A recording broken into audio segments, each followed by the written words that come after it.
Hi friends, today we are going to learn about the controller in ASP.NET MVC. As usual, this is Sayyid Murtaza Hussain Kazmi. So let's get started. In order to get started, I would like all of you to do like, subscribe and share this video so that other students can also get benefit from it. So let's see what the controller actually is. The controller, as its name speaks out, is a handler in MVC and a class which receives and manipulates the incoming URL and matches it with its public methods called action methods. Controller class is derived from the base class System.Web.Mvc.Controller. It is provided to you by the ASP.NET framework. Controller and its action methods handle incoming requests from browser, collects the relevant data from the model, and send the response back to the browser by using an appropriate view. In ASP.NET MVC, every controller class name must end with the keyword controller. For instance, the index controller must be IndexController and the accounts controller must be AccountsController. All the controller classes must be kept in the folder of controller of the MVC folder structure.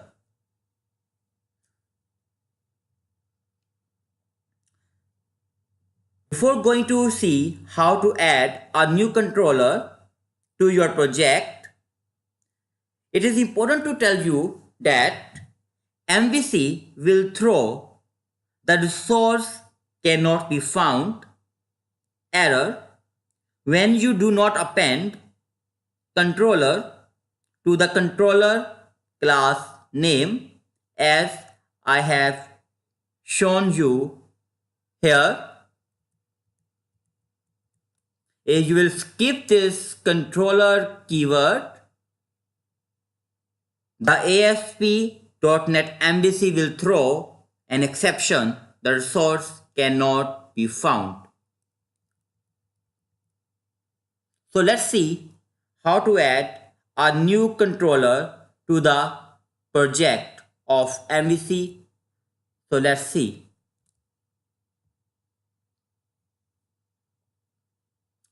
You need to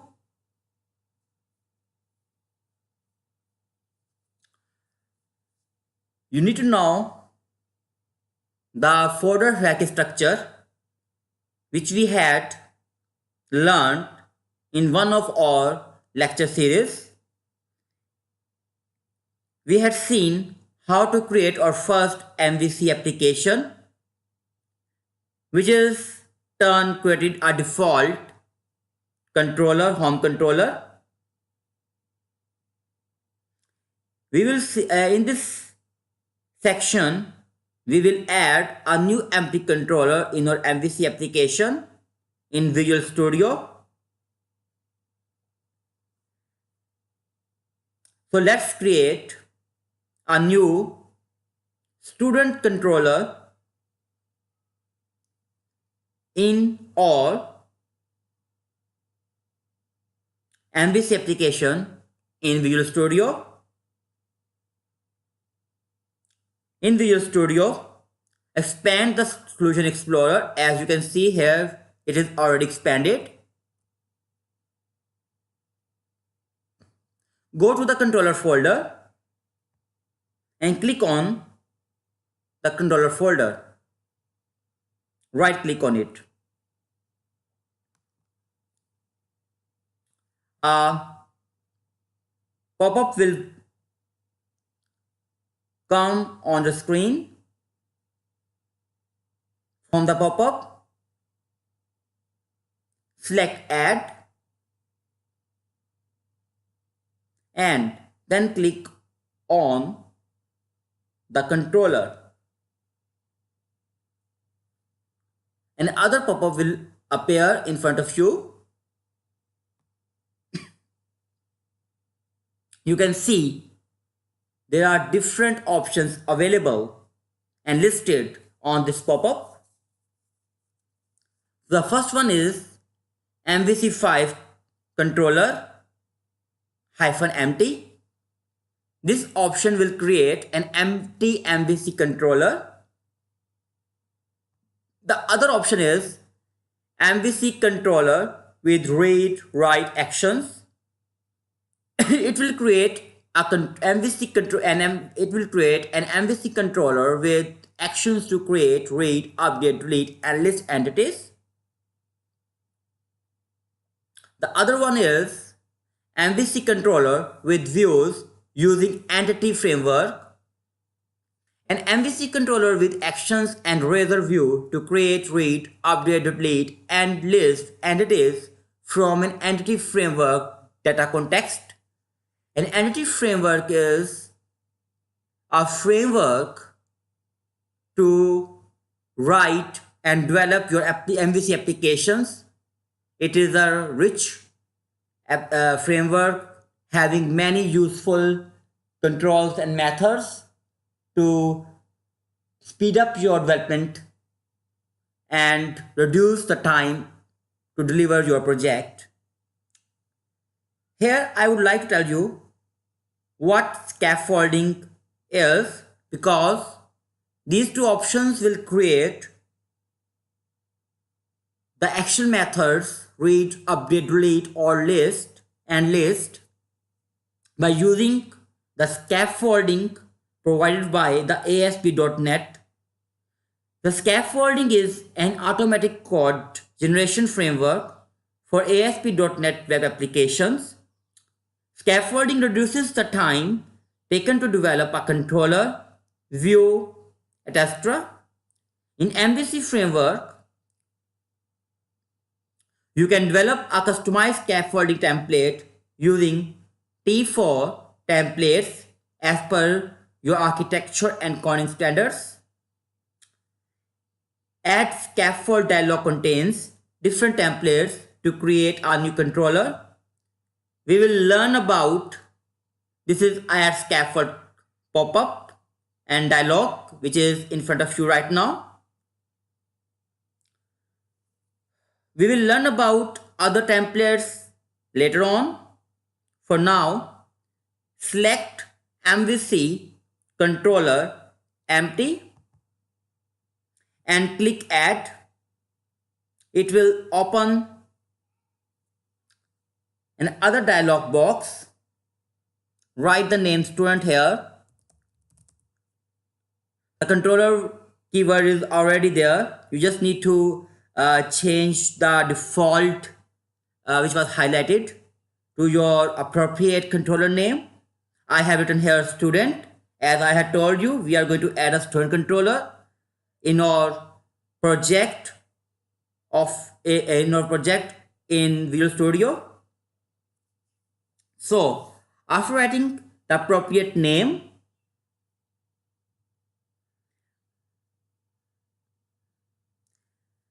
and making sure that the controller name must end with the keyword controller.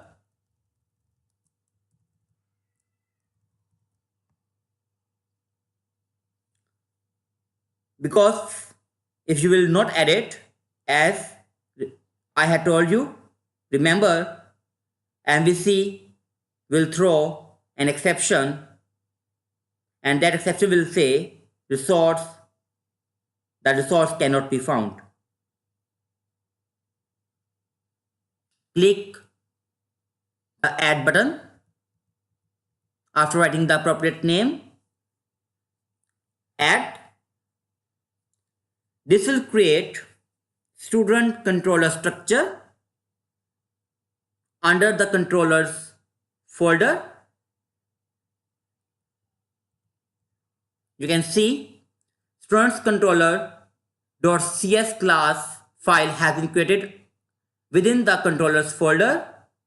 if I and it is automatically opened by the Visual Studio. You can see here.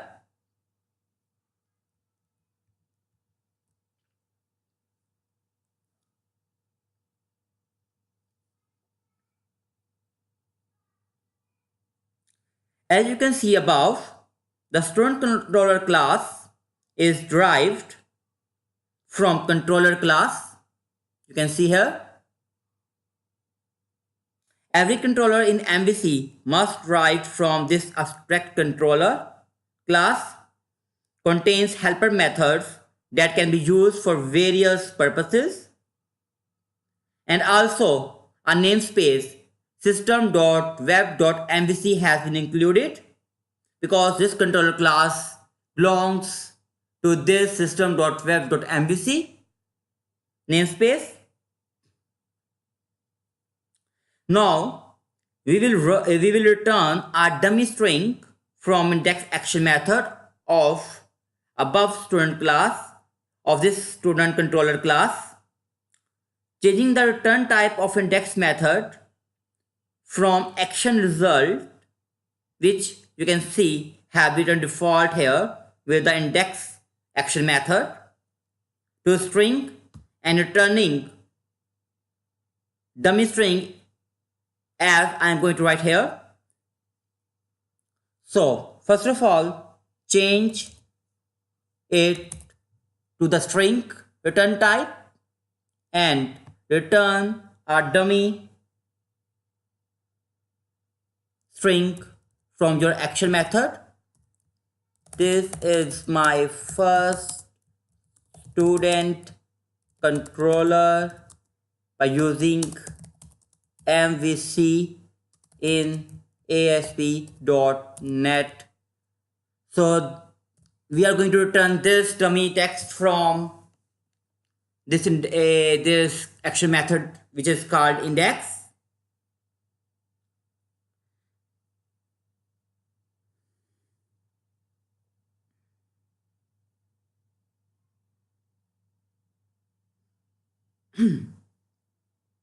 So we have already seen in the routing section.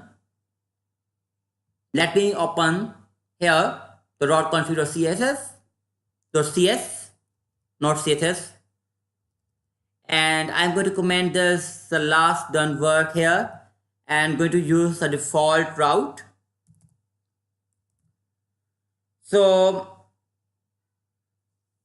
all the requests will be handled by the index method of student controller class as shown you here.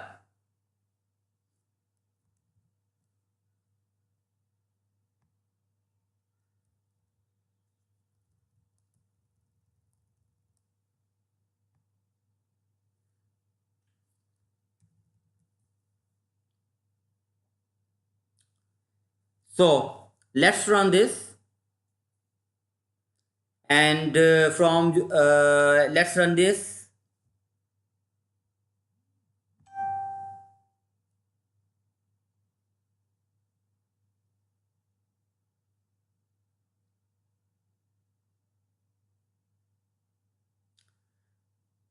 It is being compiled. As soon as it is compiled, you will see the following. You will see a page in the browser which will show you a text which we had returned from our index action method. This is my first student controller by using MVC in ASP.NET.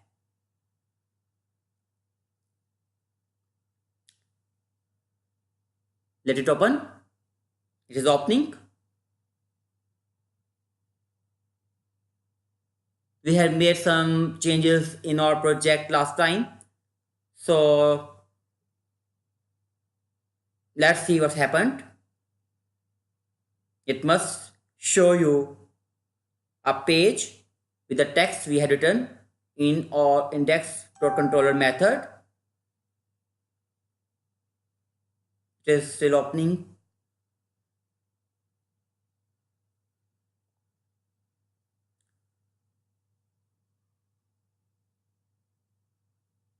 I will discuss you guys with about action result in the coming lectures.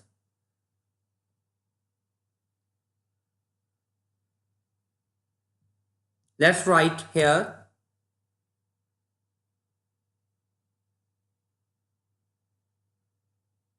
student so that it may lead us to the student controller. You can see when I changed the URL and wrote the appropriate controller name in the URL section, which was student, it showed me the string from the action method, index action method. This is my first controller by using ASP.NET. So guys, this was all about the controller. You must remember the following points. Let me repeat once again. A controller handles incoming URL request. MVC route sends requests to appropriate controller and action method based on URL and configured routes. Here we had used our default route created by the Visual Studio for us. All the public methods in the controller class are called action methods. All these public methods, here we have only one public method which is called index. It is called the action methods. A controller class must be derived from System.Web.Mvc.Controller class. A controller class name must end with controller. As you can see here, a controller class name must end with controller.